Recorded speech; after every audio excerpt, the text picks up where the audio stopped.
Distinguished guests and colleagues, it is my great pleasure to welcome you and speak on behalf of National Institute of Biology from Ljubljana, Slovenia.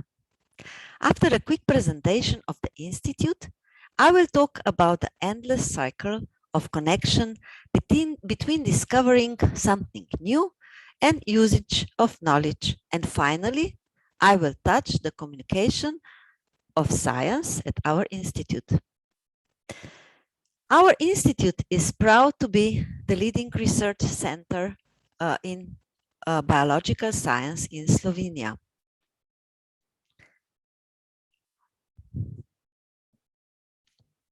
It was established in 1960 by Republic of Slovenia and apart basic research, we do applications in agriculture, environment, defense, and human health. We tackle important and current research fields like biodiversity, climate change, organic and anorganic pollution, biotechnology, and cooperate with high-tech companies in the field of pharmacy, biological drugs, therapeutic viruses, and different fields of biotechnology. We are serving with our expertise to ministries responsible for science and education, environment and spatial planning, agriculture, health, economic development and technology, and defense. A new modern biotechnological hub is in construction at the moment, and it will be a great progress for our research and international cooperation, as well as the work with companies and work for ministries. At the moment, we are operating with big infrastructure equipment at Ljubljana Center, but also at Marine Biological Station, where we have research vessel and oceanographic buoy Vida. But of course, we are partners in European infrastructure in the field of biodiversity and ecosystem research, bioinformatics, system biology, big data, and we are also involved in Food for Future and structural biology. NIP is operating under quality assurance system ISO 9001 and in some laboratories also under ISO 7025, good laboratory practice, and we are also national reference laboratories and members of 2 European reference laboratories for plant pathogens founded in 2019. We are holder of national standard in the field of amount of substance, so we are involved in metrology for bioanalysis of nucleic acids for detection of genetically modified organisms and pathogenic microorganisms. Regarding technology transfer, it's important for us that we are partner in Consortium for Technology Transfer in Slovenia. We spin out 2 companies in the field of biotechnology, and we are a co-founder of Technology Park Ljubljana, established in 1995, where more than 300 companies are working. Of course, we do research with many companies in Slovenia and abroad. Now I would like to tell a story about the connection between discovery of new natural phenomena and practice, which are constantly offer new scientific questions and continuous cycling of these activities. And my case studies will be from plant viruses discovery in environmental water samples to SARS-CoV-2 monitoring in wastewater. We know that human, animal, and also plant viruses are released into water systems. And they could be infective. It is known for enteric viruses, which are causing gastroenteritic diseases. It is known that they can be infective at very low concentrations. And some of them are really stable outside the host and can be spread by water. But the viruses and in environmental waters are present in very, very low concentration. And to monitoring them, we need two important steps. And first is efficient concentration. And second step is efficient detection method. For efficient concentration method, we developed usage of smart filters of our company via separations. And we started to cooperate with them since their foundation in year 2000. And together with them, we developed a system for concentration of different viruses simultaneously from both fresh and seawater. And we concentrate viruses for approximately 2 orders of magnitude, what helped us further on to detect viruses. In addition, we developed many methods for virus detection. As we know, we can see viruses only if we look them under the electron microscope. But that's why we use also different molecular methods to see their genetic material. Also, serological methods are possible, and we use their hosts to show their infectivity.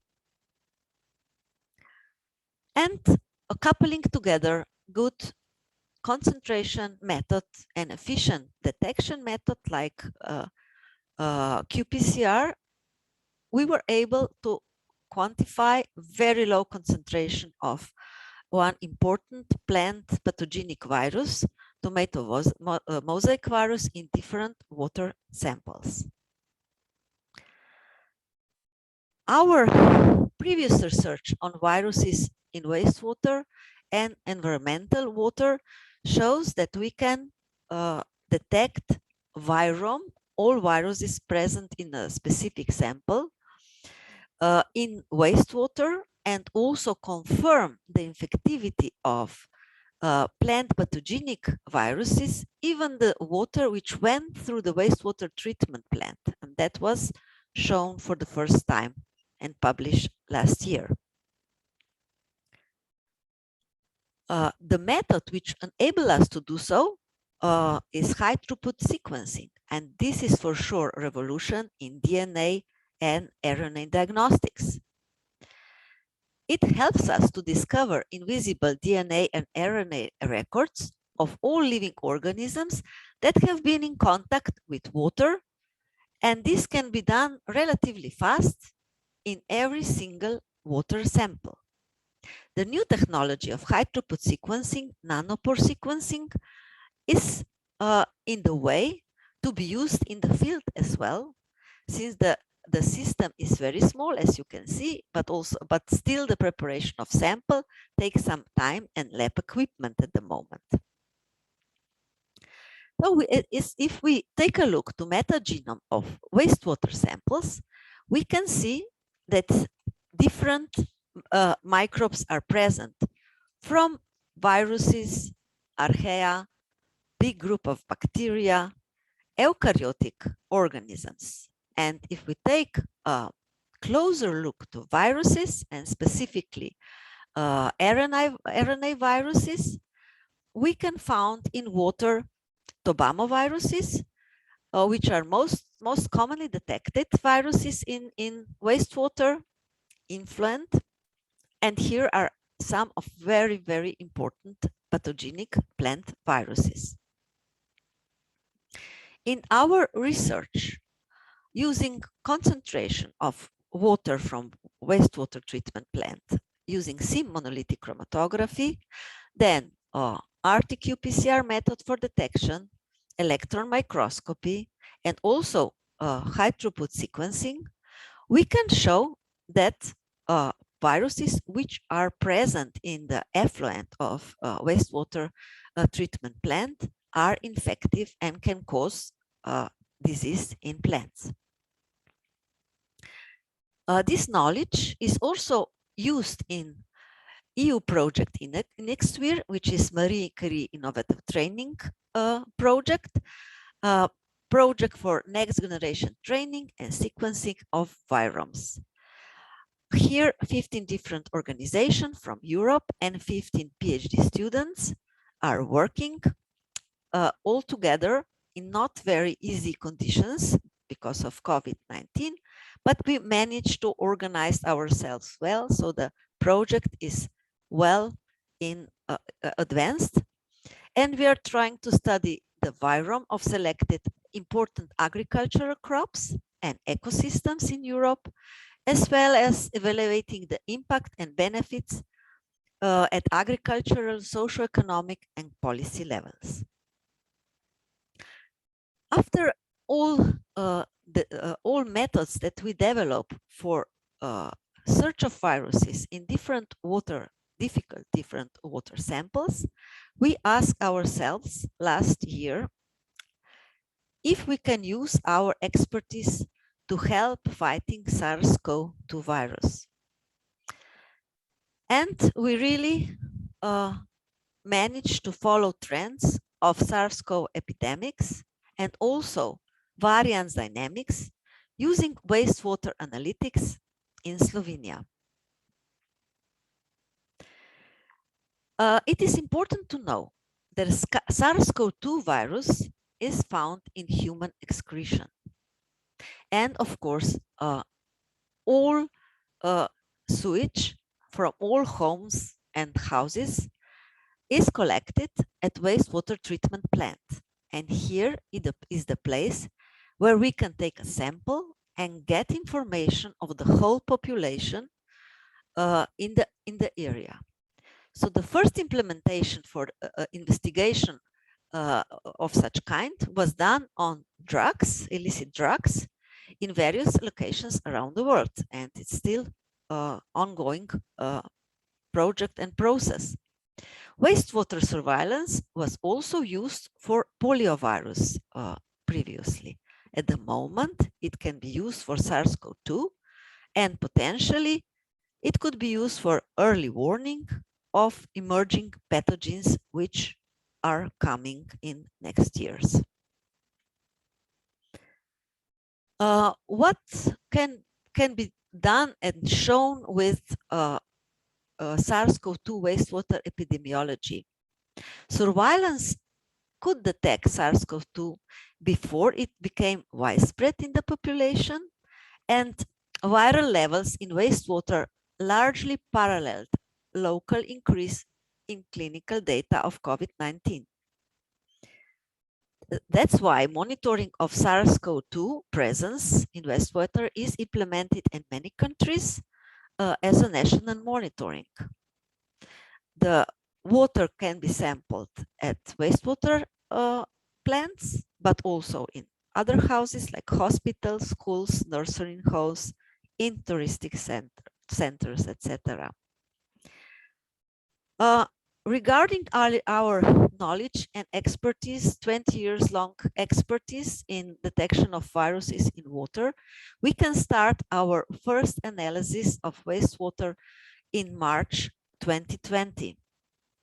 And soon joined the European Union Joint Research Center ISPRA efforts to bring together all knowledge which is present in SARS-CoV-2 in the world. And that's why ISPRA is organizing regular town hall meetings where we can discuss our new expertise and new results. First, we need to find a robust and reproducible analysis approach to establish SARS-CoV-2 pilot monitoring of wastewater, and this we done through from March to September 2020, and this is still ongoing process, and we need to study conditions of storage the samples, concentration method, detection and quantification, normalization of results, and so on. We also did some research together with European Joint Research Center from ISPRA, let's say the stability of SARS-CoV-2 in real wastewater samples was done like that.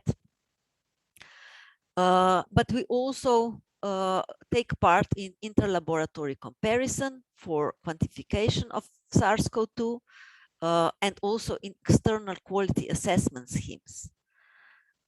It was important that we measure the concentration of different commercially available controls and materials, including first WHO international standard for SARS-CoV-2 RNA and working reagents for detection of the virus.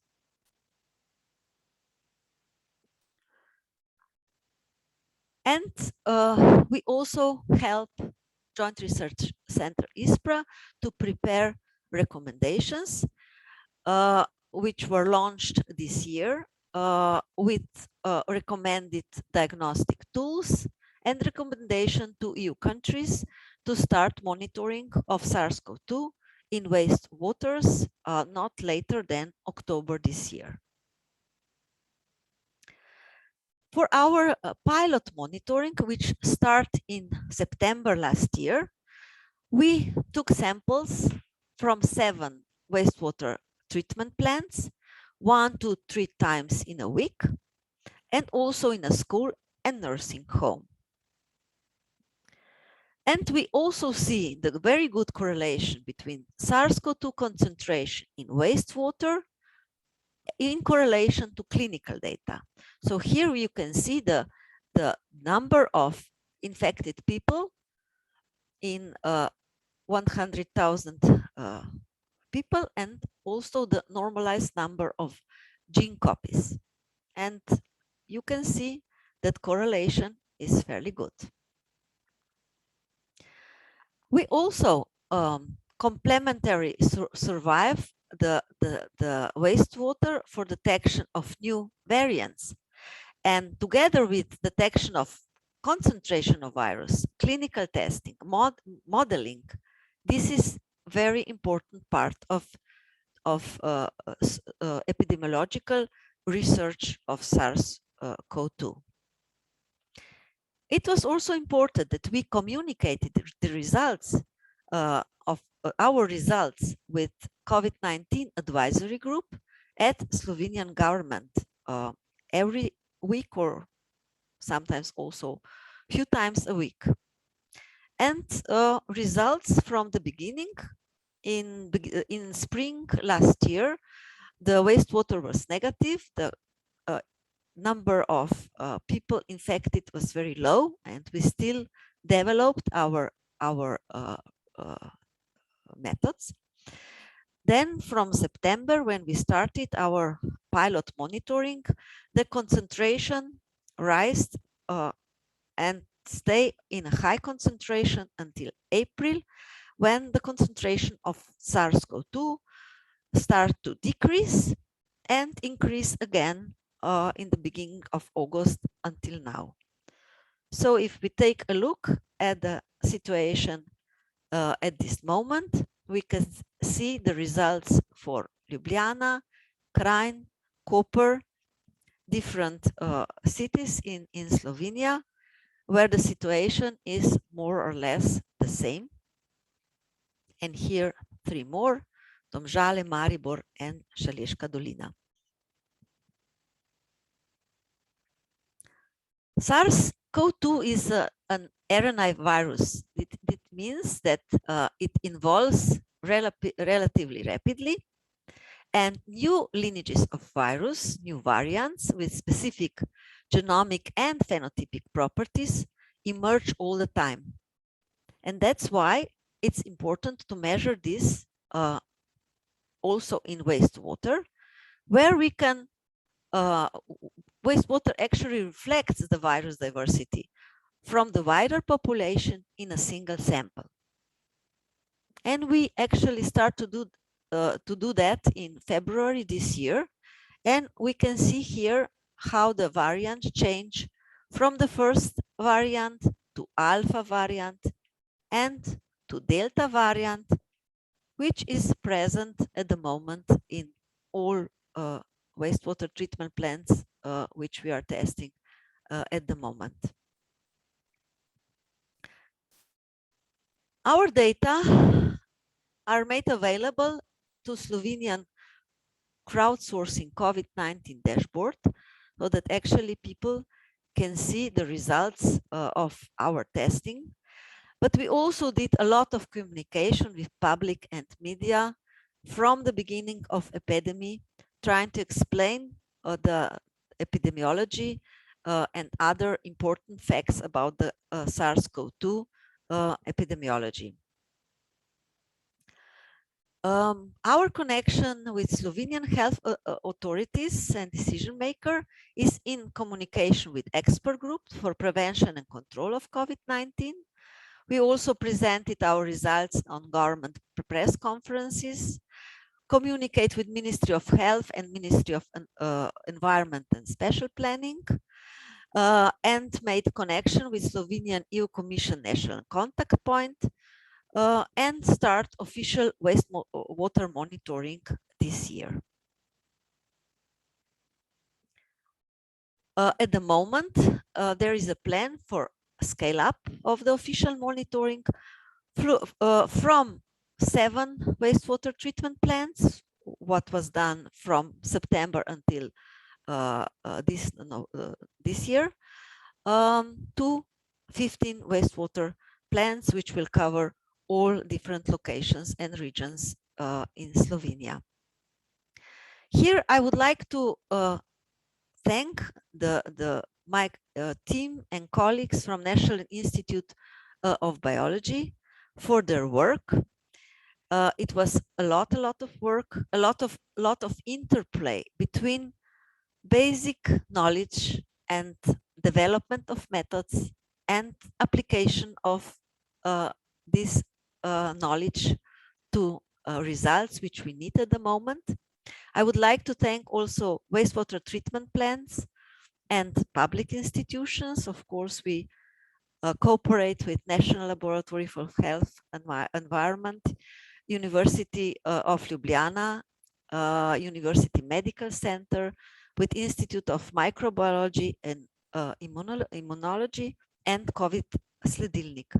Of course, I need to thank also to Slovene Research Agency, because they provided core financing that we were able to develop the methodology and also to do the model monitoring of wastewater treatment plant samples. In the end, I would like to talk a little bit about the communication of science at our institute. We are organizing different annual events, from European Fascination Plants Day at NIP, where over 1,000 primary and secondary school students were included before COVID, of course, to researcher nights, to ocean days at NIP marine biological stations. I would like to mention some big projects like Life Natura EU project with a reach of 1 million inhabitants of Slovenia. In the frame of this project, also publications like 60 Faces of Biodiversity was done. Then in October, we organized the symposium in the Vortex of Change, which was reached by 20,000 citizens of Slovenia. And we prepare a platform to discuss climate change, biodiversity, water, and around 44 presenters and let's say specialists were present and at round tables and with lectures. I would also like to mention a three-lateral project, Plastic Pirates Go Europe, joint citizen science campaign, which involves Germany Federal Ministry of Education and Research, Portuguese Ministry of Science, Technology and Higher Education, and Slovenian Ministry of Education, Science and Sport. It has always been important to communicate scientific achievements with the public, as the understanding of scientific results only leads to a broader discussion and thus to the adoption of new knowledge, technologies, and their proper use. Nowadays, we are facing with fast progress in information technology, artificial intelligence, biotechnology, and we can barely catch up with understanding between scientists themselves of different fields. And therefore, it is extremely important to connect the technical and natural sciences with the humanities and social sciences and engaged citizens, since values and trust are very important to make better society, as we heard this morning. We need well-skilled communicators of science. Only in this way, we will successfully engage and communicate the achievements of science with the society, different stakeholders, including decision makers. During critical situations like COVID, it is extremely important that decision makers, but also citizens, understand the science, what help to solve the challenges. It seems that governments which were able to communicate well with general public by all means, including science achievements, were more successful in fighting the epidemic. With this, I am finishing with my presentation. I express my gratitude to organizers for the invitation to give a lecture and thank all for your attention.